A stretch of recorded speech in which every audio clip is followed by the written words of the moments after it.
2 বছর পর আবারও এসেছে উত্তাল জুলাই। পুলিশের দমনপীড়ন আর সরকারের আধিপত্য দেখানোর হীন চেষ্টা। ছাত্রদের আন্দোলনে লাঠিচার্জ করছে পুলিশ, ব্যবহার করছে কাঁদানে গ্যাস। আটক করা হচ্ছে শিক্ষার্থীদের। সীমান্ত পেরিয়ে বাংলাদেশের জুলাই বিপ্লবের ঢেউ এখন ভারতে। ককরোচ জনতা পার্টির আন্দোলনে রণক্ষেত্র দিল্লি, বন্ধ করে দেওয়া হয়েছে ইন্টারনেট সংযোগ। সাম্প্রতিক বছরগুলোতে বাংলাদেশ, শ্রীলঙ্কা ও নেপালের রাজনৈতিক অস্থিরতা দক্ষিণ এশিয়ায় তরুণদের নেতৃত্বে গণ আন্দোলনের নতুন বাস্তবতা তৈরি করেছে। এবার সেই হাওয়ায় পাল উঠতে শুরু করেছে ভারতে। মাত্র 2 বছর আগে বাংলাদেশের জুলাই আন্দোলনের ফলে পতন হয় ফ্যাসিস্ট হাসিনা সরকারের, আশ্রয় নেয় দিল্লিতে। আর চলতি জুলাইয়ে উত্তাল দিল্লির রাজপথ। এরপর থেকেই গুঞ্জন, তবে কি বাংলাদেশের হাসিনার মতোই পরিণতি হতে যাচ্ছে সাম্রাজ্যবাদী মোদী সরকারের? দিল্লির যন্তর মন্তরে সমবেত হয়েছেন হাজার হাজার শিক্ষার্থী। পার্লামেন্টের বাদল অধিবেশনের প্রথম দিনেই আন্দোলনকারীদের সাথে ব্যাপক সংঘর্ষ বাধে পুলিশের। সামাজিক যোগাযোগ মাধ্যমে ছড়িয়ে পড়া ছবি ও ভিডিওতে দেখা যায় বিক্ষোভকারীদের সরাতে পুলিশ চেষ্টা চালালেও অনেকে সড়কে বসে অবস্থান নেন। দাবি আদায় না হওয়া পর্যন্ত রাজপথ না ছাড়ার গর্জন বিক্ষোভকারীদের। আন্দোলনকারীদের অভিযোগ, সংসদ ভবন এলাকায় ইন্টারনেট সেবা বন্ধ করে দেওয়া হয়েছে, যাতে বিক্ষোভের ছবি ও ভিডিও দ্রুত ছড়িয়ে না পড়ে।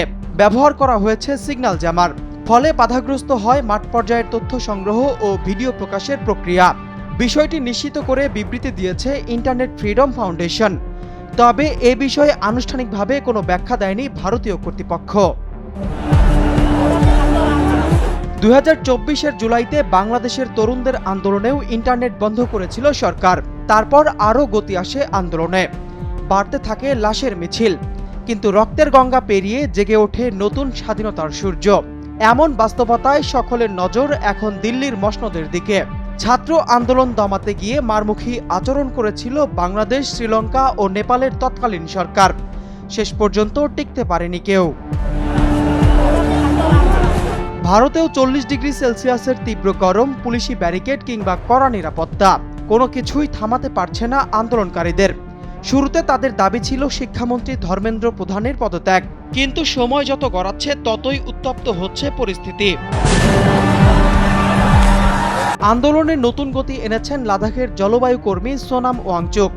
শিক্ষার্থীদের দাবির প্রতি সংহতি জানিয়ে তিনি অনশন চালিয়ে যাচ্ছেন। গত 18 জুলাই পুলিশ তাকে দিল্লির যন্তর মন্তরে অনশন মঞ্চ থেকে জোরপূর্বক তুলে নিয়ে হাসপাতালে ভর্তি করলে শিক্ষার্থীদের ক্ষোভ রাজপথে দাবানলের মতো ছড়িয়ে পড়ে। আর এতেই নরম হতে শুরু করেছে মোদির গদির ভিত্তি।